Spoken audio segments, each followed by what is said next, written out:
ዎች አልሐምዱሊላህ እግዚአብሔር ይመስገን ሰላም ነኝ ስትይ ነበረ። እንዴት በጣም እኮ እንትን ነው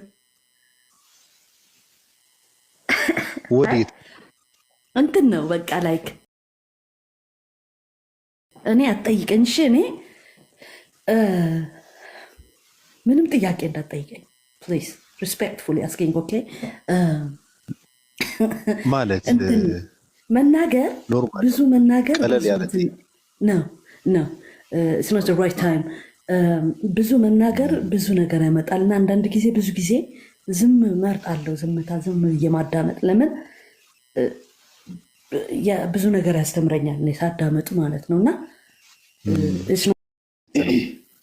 እስልምና ደግሞ የራሱ የሆነ ህግ አለው። በስ ህግ ለመገዛት ነው እዛ ውስጥ የምትገባውና ጓል መቀሌ እንዴት ነሽ? እዛ ውስጥ እንዴት ነው?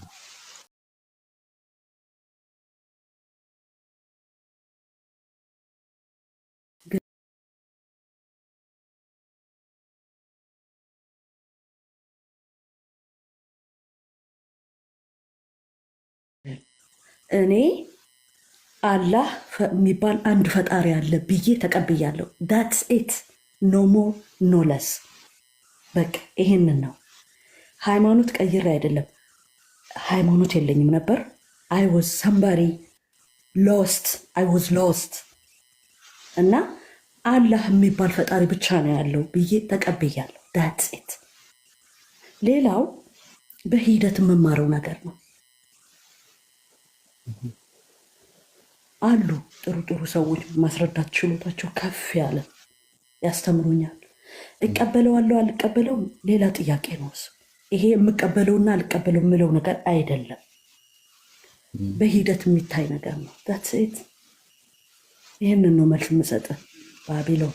አዎ አንድ የሚያደርጋቸው ነገር ወደ ሃይማኖቱ በመግባት አንድ ናችሁ ተመሳሳይ ናችሁ በሚለው ነው እንጂ ባለፈውም ነግረሽኛል። ሃይማኖት እንዳልነበረሽም አውቃለሁ እኮ እኔ የሆነ ተቋም ውስጥ እንዳልነበረሽ አውቃለሁ። ግን አንቺና እነሱ አንድ የሚያደርጋችሁ ነገር ምንድን ነው? እስልምና ውስጥ ነው የገባችሁት። ገብቶሻል አባባሌ? ለዛ ነው መጠይቅሽና ስለዚህ እሱ እንዳለ ሆኖ ስለዚህ በእስልምና ህግ ለመገዛት ነው ወይስ አንዳንድ እስልምና ራሱ ሊነካው አይገባም የምትይው የራስሽ የሆነ ህግ አለሽ አንቺ ውስጥ? እንደዛ ነው ወይስ አይ ችግር የለብኝም በሂደት ሰው ስለነካካው ነው? ኮመንት እያነበብክ ነበር ባቢሎን? ኮመንት እያነበብክ ነው? አላየውም። አይ ሬድ ፒል ነው ወይ እያሉ እየጠየቁ ነው። እኔን ነው ፎቶውን ወንድዬው ነው። ፎቶውን ወንድዬው ሬድ ቲም ነው ወይ? እሱ ዘገምተኛ ነው። እሱ እኮ ህይወት የለውም። ዘገምተኛ ነው እሱ። ጤና የለውም። የሆነ ንክ ነገር ነው።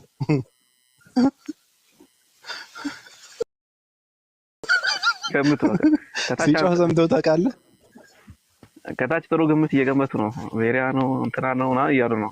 ባቢ መልሰው የአሁኑ ቲማቲም ኧረ ማሂ ትቀየማለች። ፎቶዬን 16 ሰዓት ለጥፎን ያለችው እና ለጥፊያታለሁ። እኔ ቦታውን መያዝ አለብኝ ስላለች ነው። እኔ ስሜን ካላነሳ ፎቶዬን ለጥፈ ስለኔ ካልተናገር ካለችና ፎቶዋን ብቻ ለጥፌ እንትን ላድርግ ብዬ ነው።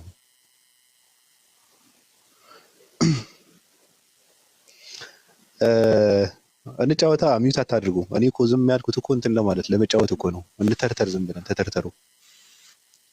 አውሩ ጋይስ። እኔ እና ጥያቄ አድርግ ያለ ነው አንዱ ና ግባ።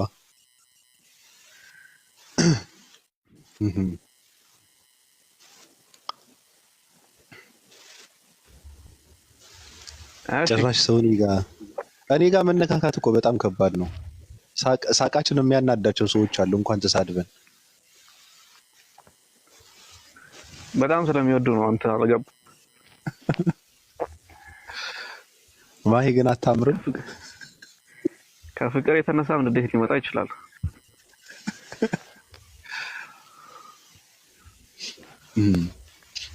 ቀጥል። ጠያቂው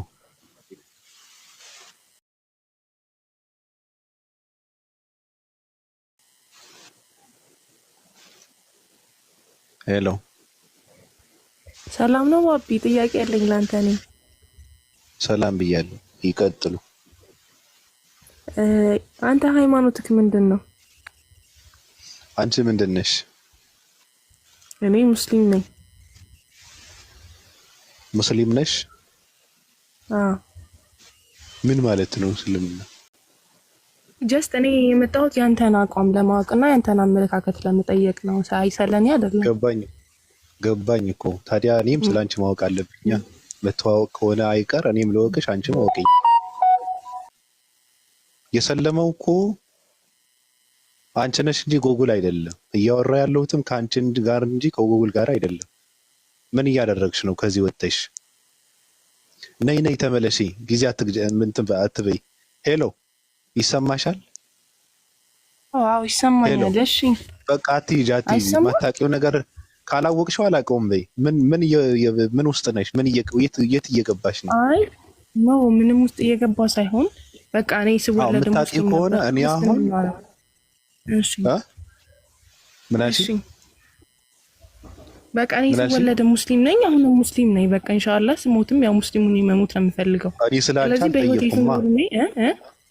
ስላንቺ እኮ አይደለም እሱ እኮ አለፍኩት እኮ ስለ እስልምና ነበር እኮ የጠየቅኩት። ለራሱ ሃይማኖት እስልምና ማለት ምን ማለት ነው? እጅ መስጠት ነው አልሽ። ማስረጃ አልኩሽ። ከዛ ወጣሽ። የቱ ጋር እየገባሽ እንደሆነ አላውቅም። ኖ አይ ለጊዜውን ላንተ እንዲህ ብዬ በቃል ለማስረዳት አልቻልኩም። ለዛ ነው። እሺ በቃ ቴንኪው። እንደዛ ነው ማለት የነበረብሽ ከመጀመሪያው ነው። ስለዚህ እኔ ቆንጆ ስለኔ ከማወቅሽ በፊት ስለራስሽ ብታውቂልኝ ደስ ይለኛል። እና ይሄንን መጠየቅ ትተሽ አሁን ወጥተሽ ጎግል አድርገሽ እንትና ደውለሽ ሀጂ ደውለሽ ኡስታዝ አጨናንቀሽ የሚሆን ስለራስሽ ወርቂ። አመሰግናለሁ። ጨርሻለሁ። ሌላ የምትይኝ ነገር አለ? የለም በቃ አመሰግናለሁ። ስለራስሽ ወርቂ። መጀመሪያ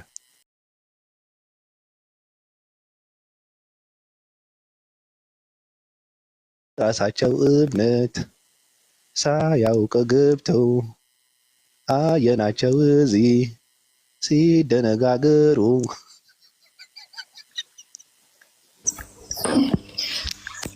ባቢ ግጥምባት ግን ሙስሊም ነኝ ብሎ ሲመጡ ግን መጠየቅ እኮ አለብህ። አሁን በቀላሉ ነው ያለብካት። እቺ ልጅ ሙስሊም ከሆነች ደግሞ እና ሐሰን ጠይቋት እስኪ ምንድን ነው? ለምን ዝም ትላለች? አይ አያስፈልግም። ፒላዬ ማለት ልጅቱ እንግዳ ነች። ለመጀመሪያ ጊዜ መስጠት ማለት ሲያስተምሩ ስለቆዩ እነ ኡስታዞች ሲሰምተው እጅና እግር መስጠት ኳስ ጨዋታ ነው እንደ እጅና እግር መስጠት። ሙስሊም ምንድን ነው ከተብለሽ ከጠየቀች እንደዚህ ሙስሊምና ማለት እንደሆነ መስረዳት መቻላል። ስለዚህ ሃይማኖት ማለት ምን ማለት ነው የሚባለው ነገር ማወቅ ግድ ይለናል። ሃይማኖት ማለት ማመን፣ በአጭር ቃል ስናስቀምጠው ማመን ወይም ደግሞ መታመን ማለት ነው። ይሄ ማለት ደግሞ ዲን ማለት ነው። ዲን ማለት ሃይማኖት፣ ህግ ወይም ደግሞ ፍርድ ልንለው እንችላለን። እና ዲን 3 ደረጃዎች አሉት እንደ እስልምና ማለት ነው። ምንድናቸው? 3 ደረጃዎች ስንላቸው ኢስላም አለ፣ ኢማን አለ፣ ኢህሳን አለ። እነዚህ 3ቱ የሃይማኖት ደረጃዎች ናቸው ማለት ነው። ኢስላም ማለት ደግሞ ምን ማለት ነው ደግሞ ብለን ከጠየቅን ማለት ነው አንድን አምላክ በብቸኝነት ማምለክ ወይም ደግሞ የሰምሽን የምንለው ነገር ማለት ነው። ሙሉ በሙሉ ለፈጣሪ መገዛት ማለት ነው። ያን ይባላል ኢስላም ማለት ነው። ኢማን ማለት ደግሞ እምነት ማለት ነው። እነዚህ እስልምና ውስጥ አርካኑል ኢማን እና አርካኑል ኢስላሞች አሉ ማለት። ኢህሳን የምንለው ነገር ደግሞ ምንድነው? ፐርፌክሽን ነው። ያ ምንድነው? ነብዩ አለይሂ ሰላቱ ሰላም በሐዲሳቸው ምን አሉ? አላህን ስታመልኩት አላህን እንደምታዩት አድርጋችሁ ተገዙት። ያንን ነገር ደግሞ ማድረግ የማትችሉ ከሆነ ነው ማለት እወቁ የአላህ እናንተን እንደሚመለከታችሁ። ያንን ኢህሳን ይባላል። ስለዚህ ዲናችን በ3 ደረጃ ኢስላም አለ፣ ኢማን አለ፣ ኢህሳን አለ። ስለዚህ አንድ ሰው በኢስላም ምን ይባላል ማለት ነው? ሙስሊም ይባላል ማለት ነው። በኢማን ደግሞ ምን ይባላል? ሙእሚን ይባላል ማለት ነው። ተግባብተናል። በኢህሳን ደግሞ ምን ይባላል? ሙህሲን ይባላል ማለት ነው። ይህ ሰው ማለት ነው። ይህን ከተረዳን ማለት ነው ለምንድን ነው ሙስሊም የሆነው ደግሞ ካልን አላህ በቁርአን ውስጥ ምን ይላል? በሱረቱል አሊ ኢምራን 3:19 ላይ በአላህ ፊት ከእስልምና ውጪ ሌላ ሃይማኖት የለም ይለናል። እዛው ላይ ደግሞ በሱረቱል አሊ ኢምራን ምዕራፍ 3 ላይ ቁጥር 85 ላይ ምን ይላል? ከኢስላም ሌላ ሃይማኖት የሚፈልግ ሰው ፈጽሞ ከእሱ ተቀባይነት የለውም፣ እነርሱም በመጨረሻው ዓለም ከሳሪዎች ናቸው ይላል። ስለዚህ አላህ ምን ይለናል? ስለዚህ እናንተ ያመናችሁ ሆይ አላህን ፍሩ፣ አላህን ተገዙ፣ ሙስሊም ሆናችሁ እንጂ አትሙቱ ይለናል። ስለዚህ ሙስሊም የሆነው አላህ ከእስልምና ውጭ ሌላ ሃይማኖት የለም፣ ከእስልምና ውጭ ሌላ ሃይማኖት የሚያራምድ መቼም ቢሆን አበደው ተቀባይነት የለውም። እሱም በመጨረሻው ዓለም ላይ ከከሳሪዎች ጋር ይሆናል። ስለዚህ ምን በሉ? ሙስሊም ሆናችሁ እንጂ አትሙቱ እያለን አላህ በተከበረው ቁርአን ላይ በተከበረ ቃሉ በቁርአን ላይ ይህን ስለሚነግረን ነው ማለት ነው። በአጭሩ ላስቀምጥልሽ ብዬ ነው ከታች ካለሽ እና ኢንሻአላህ ዝርዝሩ ነገር ከተፈለገ ኢንሻአላህ ወደፊት በደንብ እናወራዋለን። ቀጥል ሀቢብ። ጀዛከላሁ ኸይራን። አህመድ ናም እንዴት ነህ? ሰላም አለይኩም። ሰላም። ጥያቄ አለ ለባቢሎን? አዎ ያው እንደ አስተያየትም እንደ ጥያቄም ነው። ጥያቄ የሆነብኝ ነገር እሱ እየጠየቀ ያለው ልክ እንደ ትምህርት አሁን የሆነ ሰው አስተምሮ ምን ብሎ የሆነ ፈተና የሚፈትነው አለ አይደለ? እንደዛ አይነት ነገር ይመስለኛል። እንደገና ደግሞ እነሱ 44 ጣዖትን እንትን እያሉ በታቦት በምን እያሉ እሱ እስልምና እስላም ማለት ምን ማለት ነው? ሰላም ማለት ነው። ለምሳሌ ሀቢቢ ጥያቄ አለህ ለባቢሎን? ጥያቄህን ጠይቀው። ያንተን የራስህን ጥያቄ ጠይቀው። አይደለም እስላም ምን ማለት ነው ስላልኩኝ እኮ እኔ ወደ ሌላ እንትን እኮ አያስገባኝም። አሁን እስላም ማለት ምን ማለት ነው? ሀቢቢ ሌላ ነገር ያደርገኛል። አህመድ ወደ ሌላ ያደርገኛል ወይ የገባከው? ጥያቄ ከታች ያላቸው አንድ ቁጥር ጻፉ ብዬ አንተ ነህ የመጀመሪያ አንድ ቁጥር የጻፍከው። ጥያቄ አለህ ለባቢሎን? ገባው። እሱም እኮ ማቅረብ ያለበት ሁሌ ነብዩ መሐመድ እንደዚህ አግብተዋል። ጥያቄህን ኧረ አህመድ በአላህ ላላህ ብለህ እንዴ የገባኸው ጥያቄ ልትጠይቀው ነው። ልጠይቀው እኮ ነው። በቃ ጥያቄህን ብቻ ጠይቀው። ትላልቅ ነገር ለምን አይጠይቅም ነው ለማለት ፈልጌ ነው። ትላልቅ ነገር ለምን አይጠይቅም ነው። አንድ ተመሳሳይ ነገር ሁሌ አንተን ምን ነካህ? አንተ ልትጠይቀው ነው የገባኸው። ጥያቄህን ጠይቀው። የራስህን የኔ የምትለውን ጥያቄ ጠይቀው። በጣም የሆነ ክፍተት ያለ የሚመስለውን ነገር ነው የሚጠይቁት። ይሄ ማለት ትልቅ ነገር ለምን አይጠይቅም? ለምሳሌ ቀጥሉ ከሱ ጋር አህመድ እየሰማሁ ነው። ስለ ነብያቶች ታውቃለህ? ግዴታዋ ነው። ስለ ሰው ሃይማኖት ለመጠየቅ የራስን ሃይማኖት መሰረታዊ ነገር የሚባል ነገር አለ። እሱ ማወቅ አለብህ። እሱ ሳታውቅ ለምንድን ነው ስለ ሰው የምጠይቀው? ራሱ ምን ይሰራልሃል? እየተጠቀሙበት ነው። ስለዚህ በዚህ ዘመን እና በሶሻል ሚዲያ እውነት ስለያዝክ ብቻ ልታሸንፍ አትችልም። አይ የፈጣሪ ቃል ስላለብን እኛ ችግር የለብንም፣ በቃ ቃል ኪዳን ስላለብን የኛ የሚነካው የለም። የሚነካው የማይነካው የሚባል ነገር እኮ የለም። አሸናፊነትህ ምንድን ነው? አሸናፊነት ምንድን ነው? ሰዎች እንትን መሞት መለኮትነትን አያስተናግደውም። ገብቶሻል? ያው ጨራሽ አይገናኝም፣ አያስተናግደውም። ግን መለኮት ተዋሃደ ሲባል ምንድነው የተዋሃደው ነው? ከምን ጋር ነው የተዋሃደው? ከመቻል ጋር ነው የተዋሃደው። ከመቻል ጋር ነው የተዋሃደው እንዳይባል ኢየሱስ አይችልም። ከማወቅ ጋር ነው የተዋሃደው። ከማወቅ ጋር እንዳይባል ኢየሱስ አላቅም ሲል ነበረ። ገብቶሻል? መለኮትነት የሚባለው ሁሉ እኔ አላደርገውም፣ አልችለውም፣ የኔ አይደለም፣ ከኔ አይደለም፣ እንደታዘዝኩ ነው፣ እኔ ሰው ነኝ ያለ እንትን ሲያደርግ ነበር ኢየሱስ ክርስቶስ። የተዋሃደው ምንና ምን ነው? እኔ ግራ አይገባኝ እኮ። እኛም እሱ ነው ግራ ይገባን። አሁን ለምሳሌ አይነጣጠልም፣ አነጣጠልም የሞተው ሰው ነው አምላክ ነው በጠይቃቸው አነጣጠልም ነው የሚሉት። ግን ሌላ ቦታ ላይ ደግሞ ሲነጥሩ ነው የምታየው። የሆነ ተርዋል እንደዚህ ተጠምታ ውስጥ በስጋው ነው ብለው ይሉሃል። ይሄ ራሱ አንድ ውዝግብ ነው፣ አልገባኝም። በስጋው ነው የተራበው፣ የሚራበው በስጋው ነው። ይልቀቀብለዋለሁ። ግን ተዋሃደ ሲባል ከምንድን ነው የተዋሃደው ነው? ስጋ ጋር ምንድን ነው? ከስጋ ጋር የተዋሃደ መለኮትነት ምንድን ነው? አሁን መለኮትነት ከተባለ የመለኮትነት ባህሪ ነው አይደል? ኢየሱስ ጋር ያደረው ኢየሱስ የተላበሰው አይደል? እንደነሳው እኮ የመለኮትነት ባህሪ ምንድን ነው? መቻል ነው አይደል?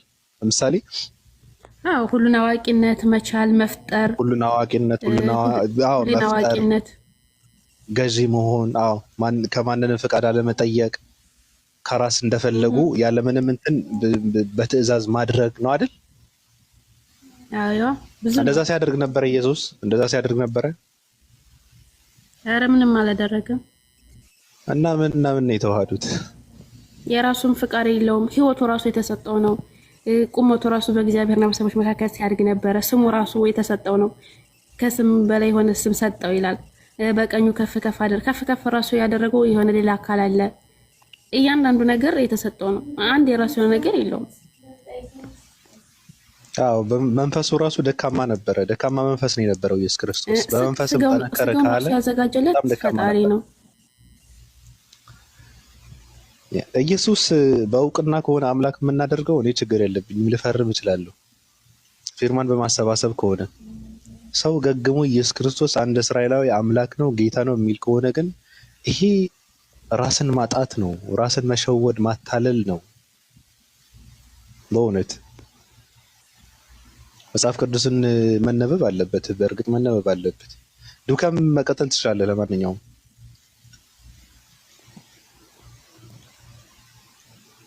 ዱካም አለ። በቃ አውሩ ይበቃኛል። ላይ እዚህ ናል ካወራው ከበዛ ደግሞ ጥሩ አይደለም። ችግር የለውም። ቀደም ለሰው አልኖርም ስትል አልነበረም? አይ ተቃውሞ ሽሽት ነው እንጂ ለሰውማ አልኖርም። እኔ በቃ ማውቀው አንድ ነገር ነው ባጭሩ። እኔ ስለ ራሴ ኃጢአት የምጠየቀው እኔ ነኝ እንጂ ሰው አይጠየቀኝም። ሰው እኔ በሰራሁት ወንጀል ሰው አይወቀስልኝም፣ ሰው አይሞትልኝም። ለኔ ስለ ራሴ ኃጢአት አምላክስ ለምን የሰራሁት እኔ ስለሆነ አምላክስ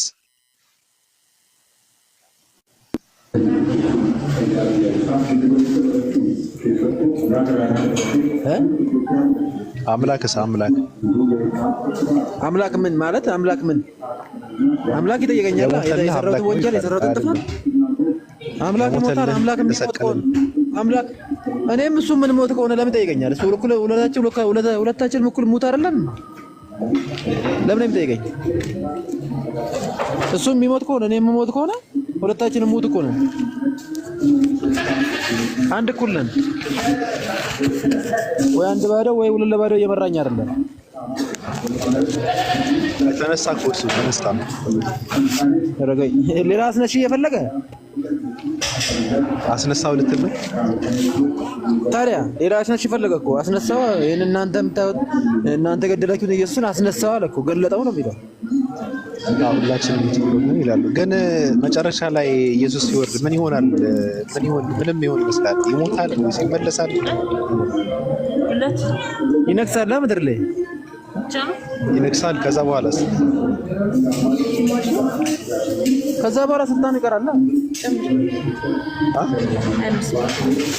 ስልጣኑ ይቆማል። በቃ ስልጣኑ ፖዝ ይሆናል። እግዚአብሔር ሁሉ በሁሉ ይሆናል። እሱስ ምን ይሆናል ነው?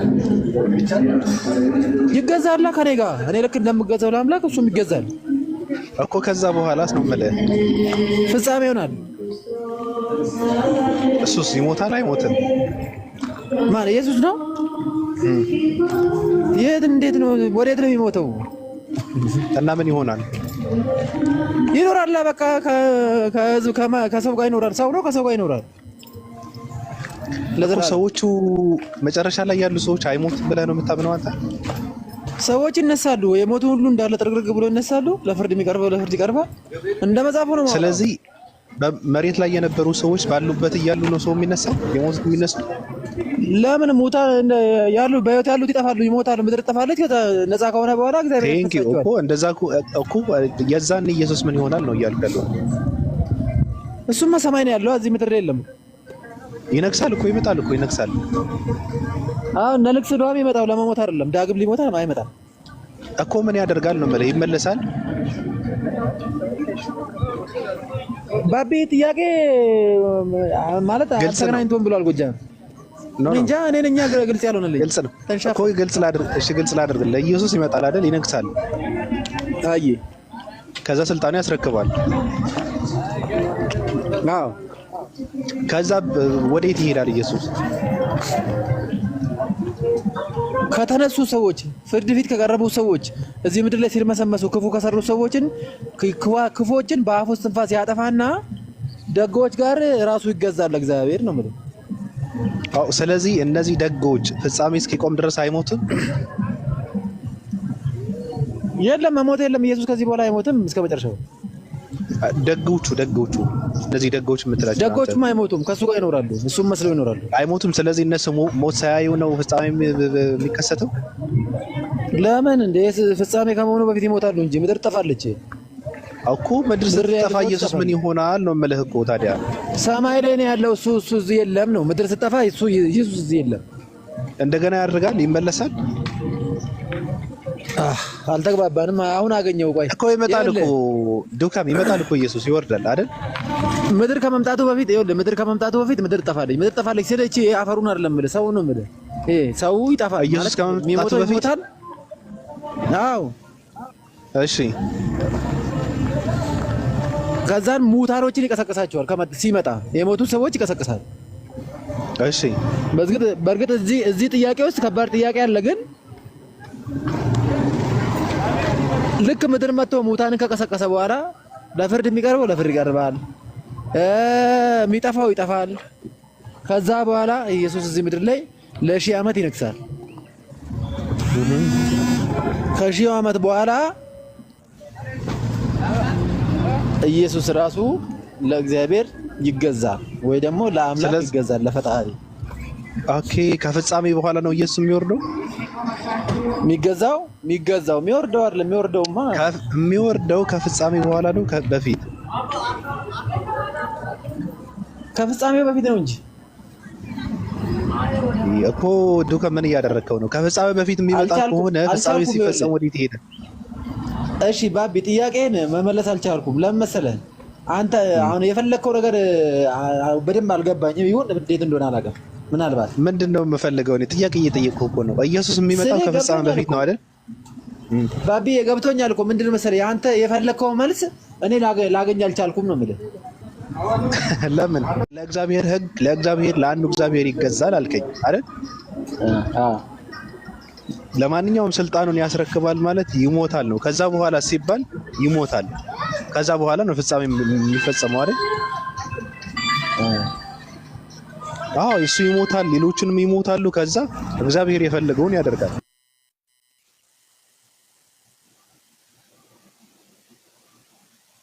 ግልጽ ብታደርገው እዚህ ውስጥ አሁን የምታወራው ነገር ውስጥ ምርጥ ነገር አለ። እሺ ለማንኛውም ያለውን ነገር እስቲ ግልጽ ነው።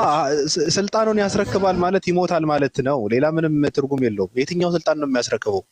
ተመልሶ ኢየሱስ ክርስቶስ የእስራኤል ምድር ላይ ሲያደርገው የነበረው ተአምር ይሰራል ልትለኝ ነው እንዴ? ታዲያ የትኛው ስልጣን ነው ኢየሱስ ክርስቶስ ጋር ያለው ስልጣን?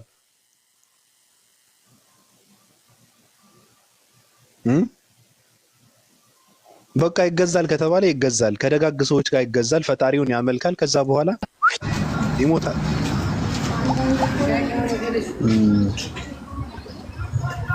እሺ ያው እሱ አሁን እንግዲህ አንተን ያልከው ይሞታል የሚለውን ነገር እኔ ሁለት ሞት የለም ብዬ ነው ማምነው። ሞት አንድ ነው። የትኛው ሞት? ሞት አንድ ነው። ሞት የስጋ ሞት ነው። ሌላ ሞት የለም። መች ሞት ታዲያ? ሐዋርያት ሥራ ምዕራፍ 2 ላይ ያለው አባቴ ቁጥር 22 እኮ ይሄ 3 ቀን ሞት የሚለውን ነው። እሱ በአንተ ሀሳብ ብንሄድ እንኳን ራሱ እኮ ሞት እኮ አይደለም፣ ከባድ እንቅልፍ እኮ ነው። ከዛ 3 ቀን በኋላ ተነስተው ሞት አለ እንዴ? ሞት ማለት እኮ በቃ ሞት እኮ ነው። ሞት ነው። ሞት ማለት ትሞታለህ፣ እስከ ፍጻሜ ድረስ ትቆያለህ እንጂ በ3ኛ ቀን ተነስተህ ሙተዋል። የምን ሞት ነው? ከባድ እንቅልፍ እኮ ነው እሱ። ድቃስ ነው። ድቃስ ነው በለው። በ3 ቀን ታዲያ ሞት ይባላል? ሞት ማለት ስጋ ከአጥንትህ፣ ደምህ ከስጋህ፣ ነፍስህ ከስጋህ ሲለያይ ነው። አንተ ዱቄት ስትሆን ነው እንጂ ያለምንም እንትን በበስበስ እንደዚህ ያደረገው ከሞቶ አስነሳው በ3ኛው ቀን ትርክ ምርኪ ተረት ተነቡ። ኢየሱስ ክርስቶስ እኮ አንዴ ሞተዋል። ስለዚህ ድጋሚ አይሞትም። ምን ማለት ነው? የ3 ቀን ሞት የሚባል ነገር አለ እንዴ? ውሸት ነው። የ3 ቀን ሞት የለም። ውሸት ሳይሆን አሁን እንቅልፍ ነው የሚለው ነገር ያስኬዳል። ጥሩ ነው። ነገር ግን ምንድነው መሰለህ ባቢ፣ ሀሳብህን በደንብ በቃ የፍንትው አድርገህ መግለጽ ብችል ደስ ይለኝ ነበር። እዛ ጋር አሁን ይገዛል ያልከው ነገር ጳውሎስ ምን ማለት እንደፈለገ አላውቅም። የቆሮንቶስ 15ን ያብራራበት መንገድ የሆነ የገባኝ ይመስለኝ ነው። እኔ እኮ አይደለም ማስረዳ፣ አንተ ራስህ መረዳት አለብህ። አንተ ስታወራ ነበረ እኮ ሁለት ፍጻሜዎች ነው የፈጠርከው አንተ አይደል? ከዛ ደግሞ ኢየሱስ ክርስቶስ ሁለቴ ወደ ሰማይ አረገ ብለህ ስታወራ ነበረ አይደል?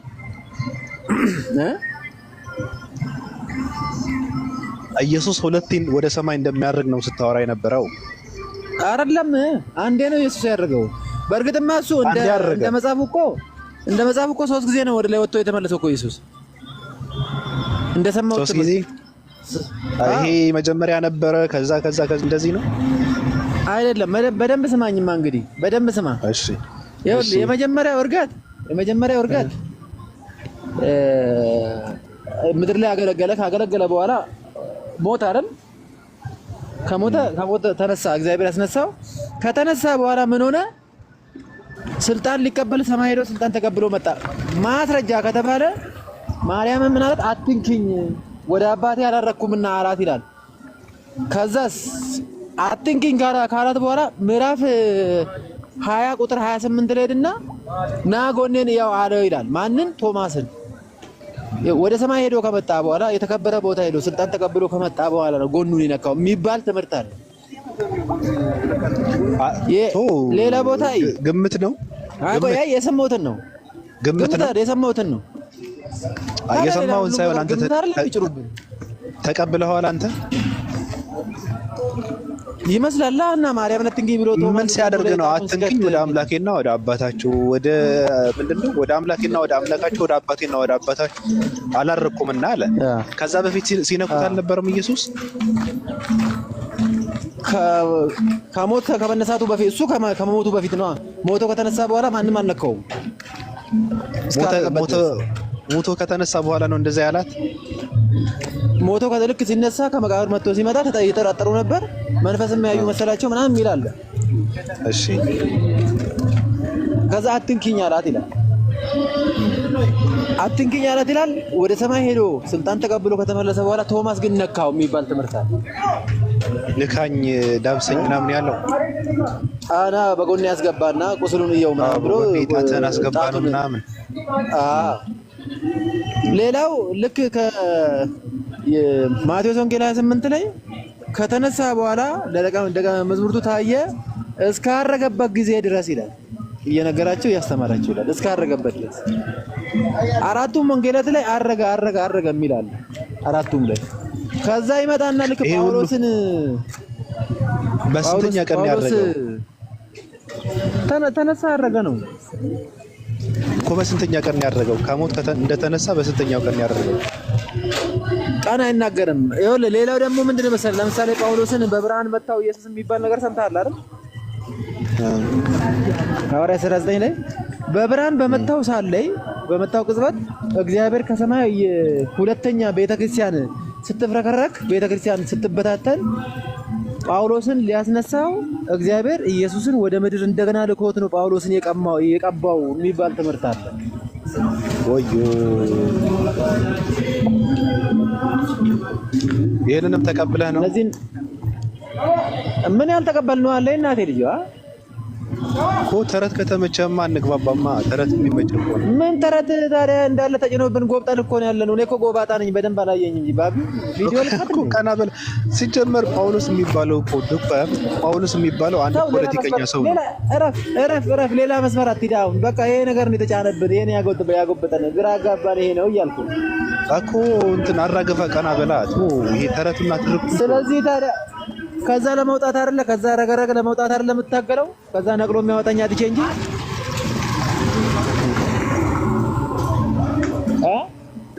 እሺ ይሄን ይመስላል ያለው ይሄ ነው።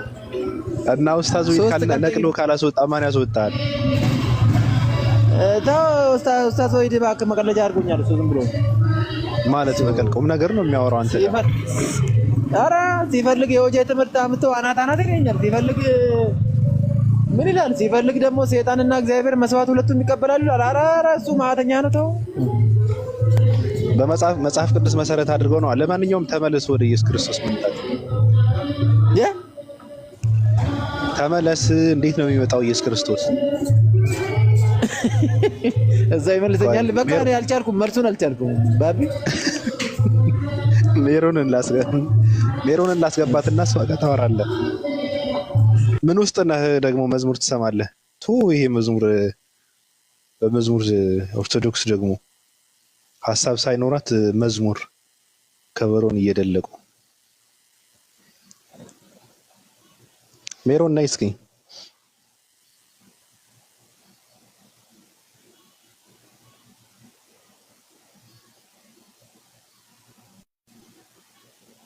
ጎብጬን ያለው ታላለም በመጽሐፍ ቅዱስ አስተምሮ ኢየሱስ ክርስቶስ ይመጣል፣ ስልጣኑ ያስረክባል። ከዛ አላለም። ከዛ ፍጻሜ ኢየሱስ ይሞታል፣ ይከንፋል።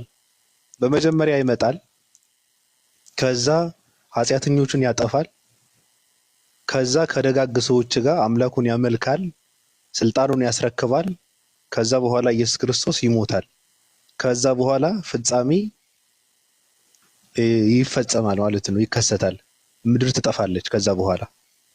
ከዛ በኋላ እንደ አዲስ የሆነ ቦታ ላይ የሰው ልጆችን ይነሳሉ። ከዛ በኋላ ሄደው ዱቅ ብለው ፍርዳቸውን ይቀበላሉ።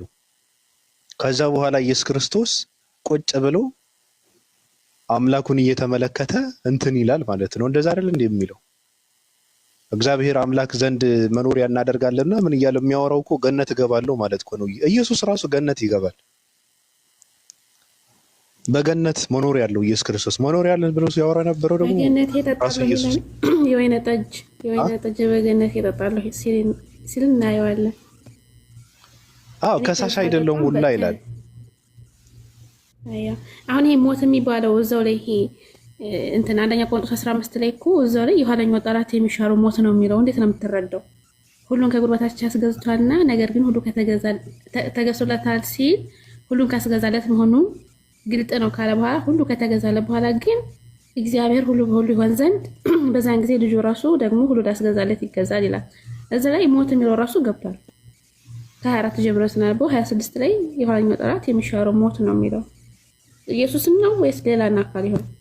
እዚህ ጋር መረስ ኢየሱስ ራሱ ጀምሮ ከ24 ኢየሱስ ራሱ ነው ይሞታል። አሁን ዱከም ያውቀዋል እኮ እንትን እኮ ነው እያደረገ ያለው ላለመቀበል ነው መከራውን እየበላ ያለው እንጂ ያውቃል እኮ አውቆ ነው። ከበደኝ እኮ መመለስ አልፈልግም እንዴት ነው አልገባኝም የሚለው አውቆ ሞቷል ብሎ አምኗል እኮ አሁን ሞቷል። ሁለተኛ ሞትም እንደዛ ያለ እየተከራከረ ያለው ነገር ግን 3 ቀን ሞት የሚለውን ጠቅሷል። አሁን ዛሬ ደግሞ ማስረጃ ይሆንም አንደኛ የዮናስን ታሪክ ከራሱ አንስቶ ዮናስ በአሳ ነባሪ ሆድ 3 ቀን እንደቆየው የሰው ልጅን በምድር ልቡ 3 ቀን ከ3 ሌሊት ይቆያል ብሎ ተናግሯል።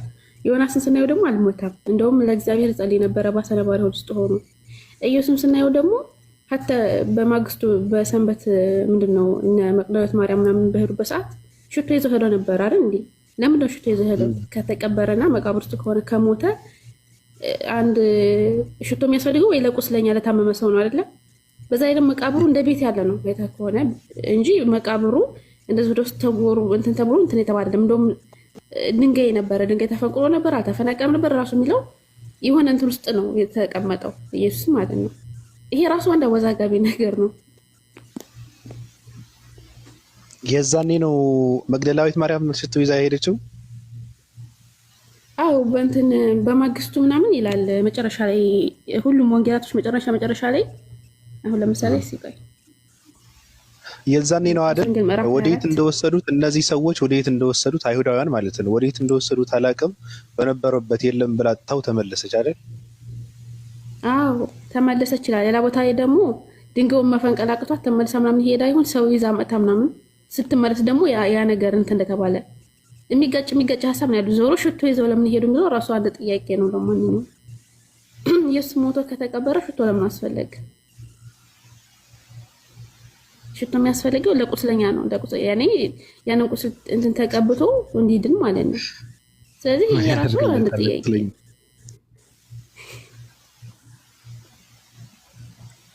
ምን ይሰራለታል ለቁስለኛ? ለቁስለኛማ ያን ቁስሉ ምናምን ተቀብቶ እንትን ይላል።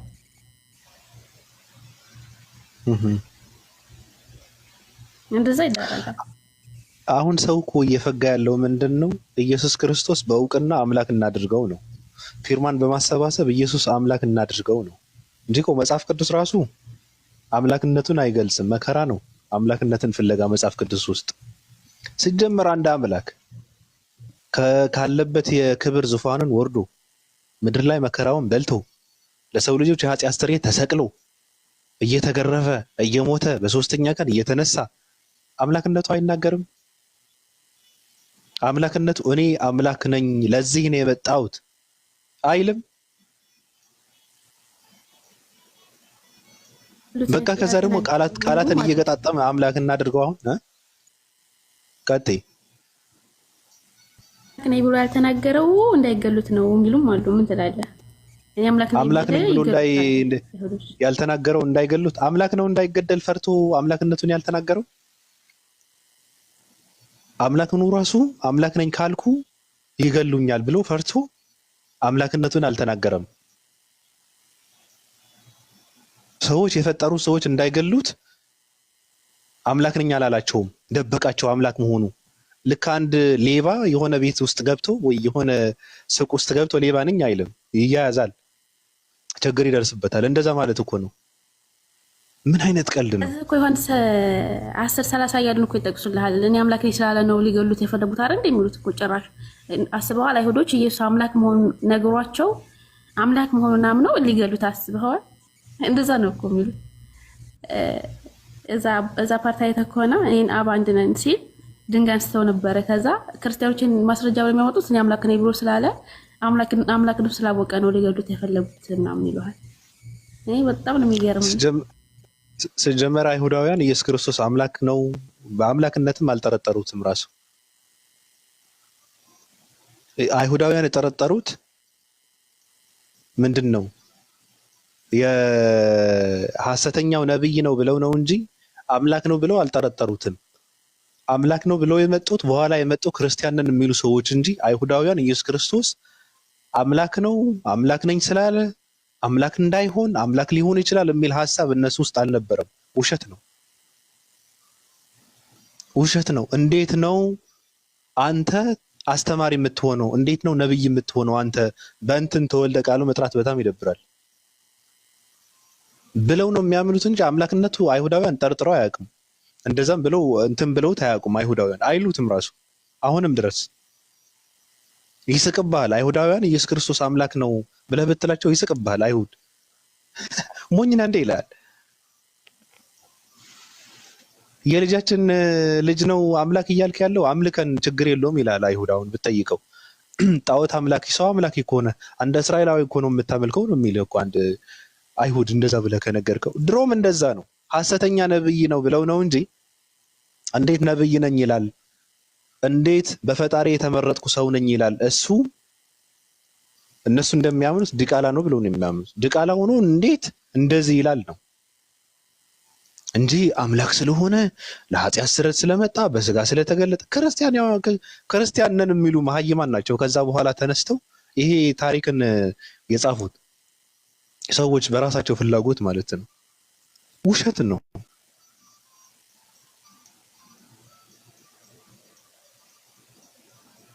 አይሁዳውያን ተአምሩ ከበዳቸው እንጂ የኢየሱስ ክርስቶስ ማንነት በሰውነት ነው የሚቀበሉት።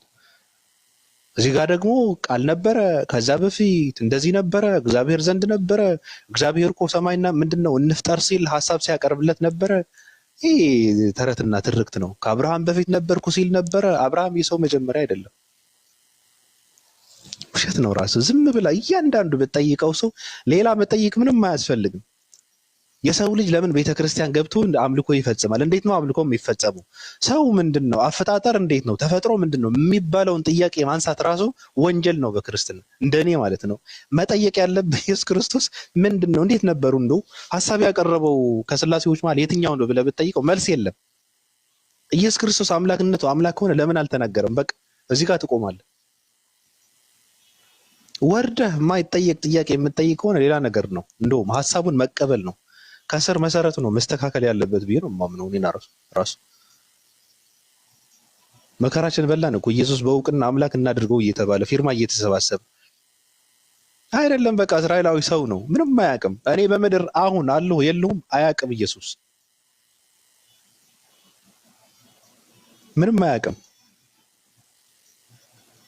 ይሄ ነው ደካማ ሰው ነው፣ የተወለደ ሰው ነው። ከማህፀን ክንዋኔ በኋላ ከ9 ወር በኋላ የተወለደ ሰው ነው።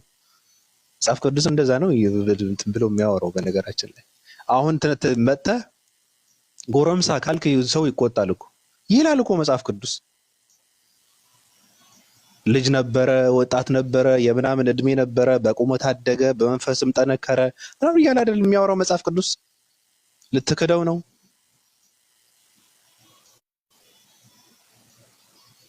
እና አውሩ በጣም ነው የሚገርመው።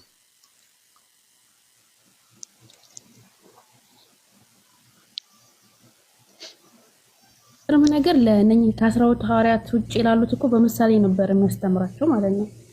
ሌላ ቦታ ላይ እነሱን እንደውም ዮሐንስ ወንጌል ምዕራፍ 10 ላይ እናንተ ከበጎቼ ስላልሆናችሁ አታምኑም ይላቸዋል። በጎቼ ድምፄን ይሰማሉ፣ እኔም አውቃቸዋለሁ ይከተሉኝማል አለ። እነኚህ በጎች የተባሉት 12 ሐዋርያት ኢየሱስን የሚከተሉት እንትኖች ኢየሱስን እንደሚያውቁት እንደሚያምኑት፣ እነሱ ግን እንደማይከተሉት ነው እየተናገረ። አይግባቡም ነበር ከነኚህ ከአይሁዶቹ ጋር ማለት ነው። እንትን ላይ የሉቃስ ወንጌል ምዕራፍ 8 ቁጥር 10 ላይ እርሱም እንዲህ አለ፣ ለእናንተ አለ የእግዚአብሔር መንግስት ምስጢር ማወቅ ተሰጥቷችኋል አላቸው 12 ሐዋርያት ማለት ነው። ሌሎች ግን አለ እያዩ እንዳያዩ እየሰሙም እንዳያስተውሉ በምሳሌ ነው አላቸው። ይሄ ነገር ፌር ነው ባቢ? ለሌሎቹ በምሳሌ ግን ለነኚህ ለ12ቱ የእግዚአብሔር መንግስት ምስጢር ግን ተገልጦላችኋል፣ እኔ እንዲገባቸው ተደርጓል። ሌሎቹ እንዳይገባቸው ከተደረገ እነኛ አይሁዶችስ ምንድን ነው ጥፋታቸው?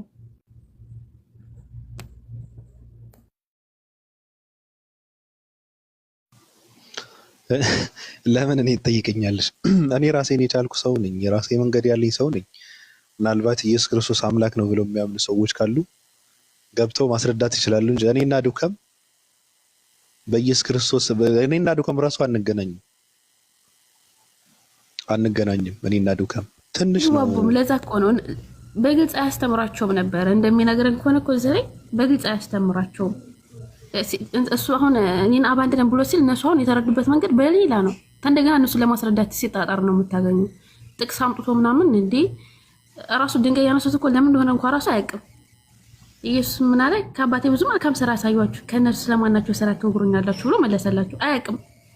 ከዛ ደግሞ አይሁድ ምናምን ስለ መልካም ስራ አንወግድህም፣ ስለ ስድብ አንተም ሰው ስትሆን ራስን አምላክ ስለማድረግህ ነው እንጂ ብሎ መለሱለት። ኢየሱስም እንዲህ ብሎ መለሰላቸው። ያኔ በትክክል እነሱ እንዲረዱ ስላልተደረገ ከላይ ጀምሮ እኮ በሚናገረው ነገር እኮ ይገባቸው ነበረ፣ ግን እንዳይገባቸው ስለተደረገ ነው ይሄ ሁሉ እንትን ማለት ነው። ኢየሱስ ምን አለ? እኔ አማልክት ናችሁ አልሁ ተብሎ በህጋችሁ የተጻፈ አይደለምን? ወጣይቃችሁ ሲጀመር በህጋችሁ የተባለው እነኚህ ዘፍጥረት ራሱ እዚህ ላይ ኢየሱስ ዋሽቷል። በነገራችን ላይ እዚህ ላይ ራሱ አንድ ትልቅ ጥያቄ ይፈጥራል። መዝሙረ ዳዊት ላይ ነው ያለ ይሄ ጥቅስ ማለት ነው። ራሱን ለማዳን ብሎ ነው እዛ ሄዶ የጠቀሰው ወይስ ተዋሽቶበት ነው በሚለው ይሄ ራሱ አንድ ጥያቄ ነው። ምክንያቱም ህግ የተባለው የሙሴ ህግ ከሆነ እዛ ህግ ውስጥ ይሄ ጥቅስ የለም። እዛ ላይ መጽሐፍ ሻራቻ ምናምን እዛ የእግዚአብሔር ቃል የመጣላቸው አማልክት ካላቸው እኔ እግዚአብሔር ልጅ ነኝ ስላሉ እናንተ አብ የቀደሰውን ወደ ዓለም የላከውን ትሳደባላችሁን አለ። እንደዚህ ሳይግባቡ ነው የሚለያዩት። በነገራችን ላይ እስከ መጨረሻው ሲነበብ ሳይግባቡ ጠፋ ነው የሚለው፣ ተሰወረ ነው የሚለው። ለምንድን ነው ሲባል እነሱ እንዲገባቸው አይደለም፣ አይገባቸውም እሱ የሚያስተምራቸው። ሌሎቹ ግን ይገባቸዋል። ምክንያቱም የኢየሱስ በግ ስለሆኑ ተከታዮች ስለሆኑ ማለት ነው። እና ይሄ ፌር ነው ወይ የሚመልስ ላይ ክርስቲያን ካለ አይግባ። ክርስቲያኖች ካላችሁ ከታች ገብታችሁ እንትን ማድረግ ትችላላችሁ። በነገራችን ላይ አዎ መፍራት የለባችሁ፣ መብት አላችሁ። የተከበረ በጣም እንትን ያለ መብት አላችሁ። ችግር የለውም። ገብታችሁ ማንም ሰው ሳይነካችሁ ኢየሱስ ክርስቶስ አምላክነት የፈለጋችሁትን እንትን የማድረግ ሙሉ መብት ነው ያላችሁ።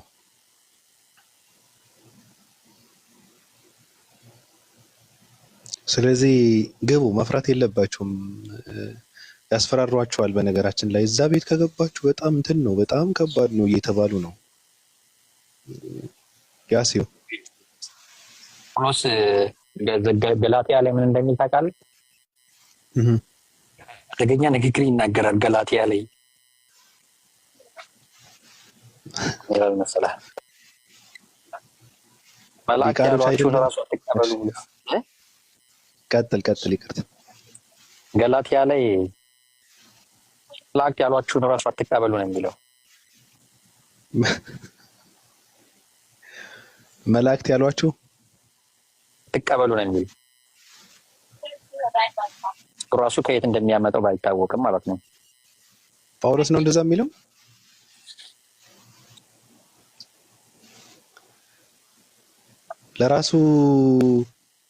ለራሱ የሰይጣን መልእክተኛ አድርጎ ነው መላእክት ያሏችሁ እንዳትቀበሉ የሚለው። እነዚህን ራሱ ዝርዝሮች ብነግርህ ትገረማለህ።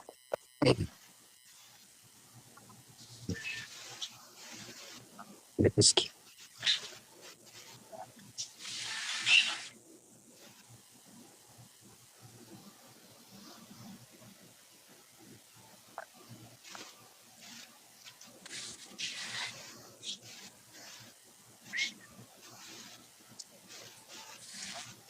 እርሱ ለእስራኤል ያዳላል ራሱ። እስኪ እነዚህን ባህሪዎች ወይም እነዚህን ድርጊቶች በማን ላይ ነው የሚታዩት? አሁን ላይ ማህበረሰቡ ላይ ማለት ነው። ላንብብና ከዛ የሚቀጥለውን አነባለሁኝ። ለራሱ የሰይጣን መልእክተኛ ቁጭ አድርጎ መላእክት ያሏችሁ እንዳትሰሙ ብለዋል ጭራሽ ጳውሎስ።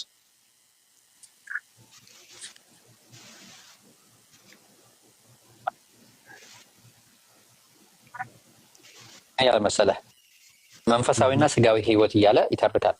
ነገር ግን እላለሁ ገላትያ ምዕራፍ 5 ቁጥር 16 ላይ ነገር ግን እላለሁ በመንፈስ ተመላለሱ፣ የስጋን ምኞት ከቶ አትፍጸሙ።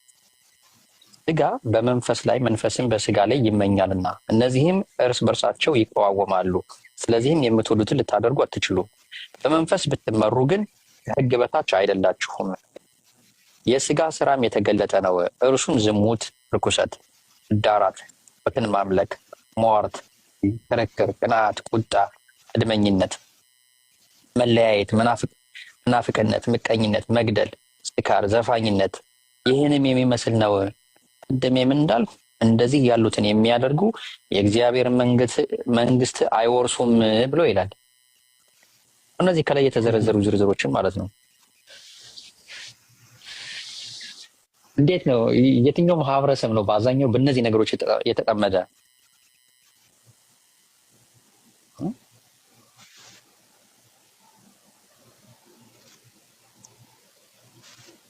እነዚህ ነገሮች ካደረጋችሁ የእግዚአብሔር መንግስትን እንዳታስቡ። እነዚህም ነገሮች በማድረግ የተጠመዳችሁ ማህበር ላይ የተዘረዘሩትን ማለት ነው። የእግዚአብሔር መንግስት አይወርሱም እያለ እየተናገረ ነው አስረግጦ። የመንፈስ ፍሬ ግን ፍቅር፣ ደስታ፣ ሰላም፣ ትዕግስት፣ ቸርነት፣ በጎነት፣ እምነት፣ የውሃ ራስን መግዛት ነው። እንደዚህ ያሉትን የሚከለክል ህግ የለም። የክርስቶስ ኢየሱስ የሆኑት ስጋን ከክፉ እና ከምኞቱ ጋር ያሉት ስ ብንኖር በመንፈስ ደግሞ እንመላለስ። እርስ በርሳችን እየተናነስን እየተቀናናን በከንቱ አንመካ ይላል።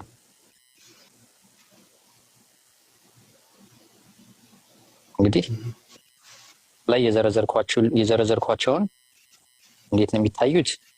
መቶ ባለቤቶች መጥተው እናደርጋለን። ወደ ቅድሙ ልህና ጋርን ራሱ እኮ እንዴት እያቃለለ እንደሚጽፍ ታውቃለህ? ጋርን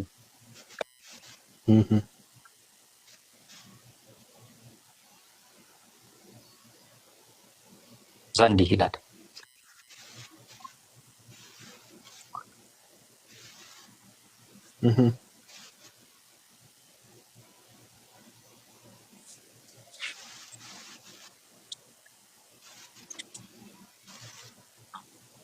ገላትያ ምዕራፍ ላይ ነገር ግን በዚያን ጊዜ እግዚአብሔርን ሳታውቁ በባህሪያችሁ አማልክት ለማይሆኑ ባሪያዎች ሆናችሁ ገዛችሁ።